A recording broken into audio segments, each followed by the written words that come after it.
Yeah, that's what I've been talking about right here. No doubt.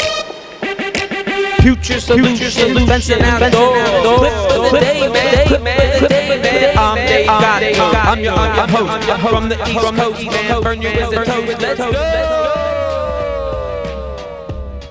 Hey everybody, and welcome back. This is episode number 24 of the Future Solutions Fence and Outdoor Clip of the Day podcast. My name's Dave Gatto, and I'm your host. What I'm going to talk about today, guys, I want to talk about how do we protect our company against theft? How do we protect our company against theft from perhaps team members internally? And how do we protect our company from theft externally from people trying to come in, steal products, money, etc., things like that? What does that look like? And the reason that I'm telling you this, guys, the reason that I picked this subject today is because I just got hit with a really large theft. And I'm telling you right now, I thought that I had all my bases covered. But as you grow and do more and more business, the likelihood that you're going to run into theft and different types of thefts are much greater than they were before, okay? Because there's more exposure out there. That's why your insurance goes up. That's why everything goes up. And another reason, guys, why this is so important, because you got to know this. When you mess up in business and you allow something to happen because you had a flawed system, a flawed process, you may have overlooked something, I promise you that nobody is going to come and help you out of it. As a business owner, you take the risk of a financial loss, and it's your company, it's your show. So at the end of the day, the police aren't going to help, the insurance company's not going to help, the fraud department's not going to help. Whoever you thought was going to help is not going to help, guys. I'm just going to throw that out there, and that's just the way it is. That's the way life is. So that's why it's so important, guys, that we don't allow things like this to happen. And if they do happen, all right, we learn from them. We change our process. We change our system. We become sharper. Because if we don't, we'll just go out of business. That's the way it is. So, guys, like I said, I thought that I had all my bases covered, right? So I have cameras all around my facility, everywhere. So there's cameras in every single room of my facility. They record audio, they record video, they record continuously on a cloud in a 6-month loop. I can run them back. I said, okay, I got everything covered, right? If somebody's coming in my warehouse and stealing, or they're outside of my warehouse and they're stealing, I'm going to see that. It's going to be on film. We're going to get their tags. We're going to eventually catch them if they're going to do it again, right? We're going to see patterns, whatever the case might be, right? So I got all the cameras up around there. I got a security system in there, with motion sensors and different types of sensors and tilt sensors if doors are going up, and breaking glass sensors, if the sensors hear glass breaking, right? A coded alarm system. I got coded doors in my warehouse, right? So I'm like, okay, I got all this stuff covered, right? So then our inventory, we have a sophisticated inventory system, right? Because they said, okay, well, somebody could be stealing this, this, and this, and this. And how would I know about it? I got over $1 million worth of inventory sitting here at any given time. So I got myself a sophisticated inventory system, and we put together a really nice system, right? So it's live inventory. We do cycle counts. We'll see patterns in the system if things are getting stolen, or if things are getting, for whatever reason, they're disappearing. We'll be able to see those patterns and figure out what's going on, right? I'm like, okay, I got my inventory covered. That's one way you can cover your inventory. So then I'm like, okay, well, we got to make sure that when a customer pays, that it's deposited into our account and there's no chargebacks for 3 days before we process the order, because, we started getting chargebacks and stuff like that. So we waited for the money to get deposited. Then we said, okay, we have to have some sort of paperwork that shows that the customer acknowledged the pickup and that it was what they were supposed to pick up, and they double checked it. And they received it, right? So we made they have to sign a bill of lading, right? Saying that they received the material and everything looked good, right? So we started taking pictures of the material too and documenting the pictures, weighing the stuff, documenting the pictures that were in the warehouse before it got wrapped, documenting pictures of it being loaded onto the vehicle. And then even as far as sending an email confirmation to the contractor and CCing the office that they had received their order with pictures, right? A delivery confirmation. So that way, and we've had it happen. A contractor said, hey, we didn't get our materials, and we clearly delivered the materials to him. Maybe his workers were stealing. Maybe he was stealing. We don't know. But so the reason that we have all these systems and processes in place is because things have happened where we lost money. It could have been in the tune of $10,000, $15,000, $25,000. The more business that you do, the more revenue that you have flowing through your company, the more potential there is for a larger loss, right? So we said, okay, we got our bases covered. We can't lose here. Right. Well, guess what happened, guys? I got hit with over $50,000 in fraud.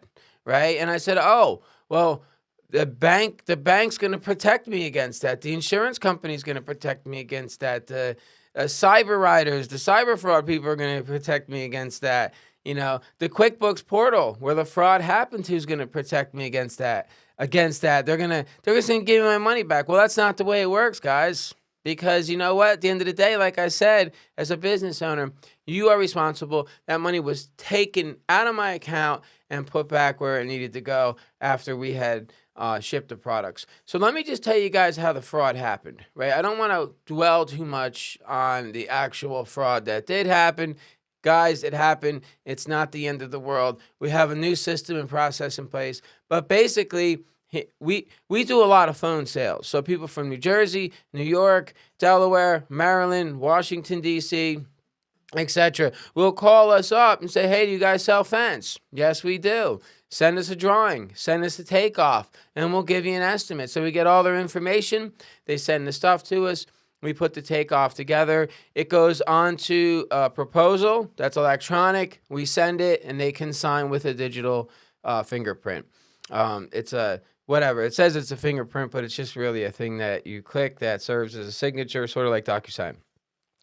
So anyways, we send that to them. They look it over. They accept it. That's normal procedure. They accept it, and we say, okay, how would you like it? Would you like it delivered? Would you like it picked up? These guys say, hey, we want to pick it up. Even better for us, right? So we send them the bill, which is a click and pay through QuickBooks, which is our portal that we use. And we send them the bill for this thing, and it's a click and pay. They put their routing numbers in, their credit card information in, and it goes through. So on our end, we've seen that it paid, the payment went through, and then the next day the payment gets deposited, and we say, okay, we wait 3 days, make sure there's no chargebacks, because we've had chargebacks before from people who really didn't know. And it sucks when there's a chargeback. It sucks for the accounting department, and it sucks for us because we get fees taken out and things like that, and we lose a sale, right? So everything's good. Money's deposited. 3, 4, 5 days go by, right? So we build the orders, right? That's part of our procedure. We build orders the day before they're getting picked up.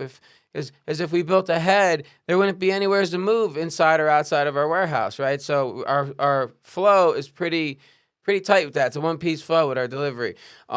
We really refine that process. Again, there's that word process and systems and processes. Systems and processes will allow you to scale. So anyways, we build the stuff. It's out there. The guys come. They pick it up. 13 orders later, we're rolling with these guys. We're like, man, we love these guys, right? They're not bartering with us. These guys are just buying them. Let's go. They're putting big orders together. 13,000, 14,000, 15,000, etc. Right? So we're doing all these orders, and then all of a sudden, a chargeback happens for like $14,000. So we call them up, right? And we say, hey, man, there's a chargeback. They said, no problem. Send us the invoice. It must have been a mistake. Right? Send the invoice, they pay it. Everything's good. We send them some more orders. Now the month we're going into the first of the month of this month that we're talking about right now. Right? So now we start getting chargeback. And when I say chargeback, they're disputed. And it says disputed for fraud. Right? So it's 1, 2, 3, 4, 5, 6, 7, 8, 9, 10, all the way down the line. And we're like, what the heck is going on here? So I call these people up, right? We call them up. Guess what, guys? Number's disconnected, right? So we had another number for them. It went to a traveling agency somewhere. So the numbers were Google numbers. We sent them some emails. They bounced back. The people are gone. They disappeared, right? We're like, all right, you messed with the wrong company. We got the conversations on video. We got your vehicles here. We got your license plates. We got all that stuff. Well, guys, it really wasn't them, the people that came up. All the different people who came up and picked the materials up were outside delivery agencies who had nothing to do with it, who were in turn fraudulated too with skimmed credit cards, right? So these guys had nothing to do with it. They weren't trying to hide their faces. They weren't trying to hide their vehicles. The people came right back in. They were very cooperative, right? It was different people every single time. They had nothing to do with it, right? And at the end of the day, nothing happened, right? They just got all the materials because I called the police, and the police said, hey, it happened. They crossed state lines doing this stuff, so the cops aren't going to work with us out in New Jersey unless it's a homicide, and they're not going to, this is as far as it's going here. We're just going to do a police report for your insurance purposes, which, by the way, I didn't get any insurance money for it. Will I? Probably not. As this whole process is still unfolding. And I'm going to tell you, it's a very hurtful process because it took a lot of time. It took a lot of energy. We had to put these big, police reports together with thumb drives and video camera footage and times and dates and signed bill ladings and bills and the phone conversations and bundle it up into like 13 separate incidences. So guys, we allowed ourselves to get stolen from. Does that mean that I can run to my insurance company and say, hey guys, I messed up, bail me out? No, it don't work like that because I wouldn't learn a lesson, right? I'll do it again probably, right? Because it was easy. They got my back. That's what insurance is for. They'll reimburse my money, but that's not the way it really works, all right? You got to learn the lesson. So we put a new system and process in place now because if we would have been following our procedure, which we were for the most part, except one minor detail, except that we got so caught up in the sale that we did not ask them for an ID to match their debit card that they were actually using. That would have stopped the whole thing. So we took it a step further than that now, and we have a whole entire form, which is an onboarding form now for new contractors that they got to fill out. And there's a lot of stuff that's on there. It's their name, it's their address, it's their business license number, it's their HIC number, it's their social security number, it's their date of birth, it's a copy of their driver's license. It's trade references. There's a personal guarantor on this form. And it's PDF fillable. You can put it in a computer. So if we just would send these out, which we've always had these things, but we stopped sending them out. We deviated from the process because we got a lot of kickback. People want to fill these things out. It stopped a lot of sales because, people are lazy. They don't want to take the extra step and they don't want to fill the form out. But let me tell you, I'd rather somebody be lazy and respect our business and commit to doing business with our business than me take a $50,000 plus loss again. Because the more money you make, guys, the more business you do, the bigger the losses get. And, as we expand, we'll probably take bigger ones, although we'll try to prevent it than that. So sometimes you got to lose $100,000 to make $1 million. I've heard that saying before, and I really don't agree with it. And I definitely hope that's not the case. But now we have a new system and process in place, guys, and that's why it's so important to put a system together. What is your system for a chargeback? What is your system when a customer doesn't pay and says, take me to court, etc., things like that. So, guys, I just wanted to share that with you. I thought that my plan was bulletproof. I thought that it would not fail. It did fail me, guys, and I ultimately lost a good deal of money, which I have a good perspective on, although I do think of the things that I could have did with that money. I could have bought, a nice used Corvette or something like that, or did something really special with my family and a couple trips to Disneyland. And, you can't get caught up in it. It's all about perspective, guys. I just wanted to share that with you.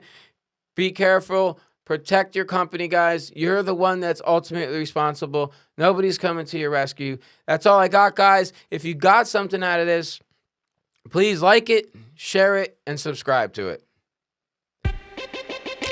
Yeah, that's what I've been talking about right here. No doubt.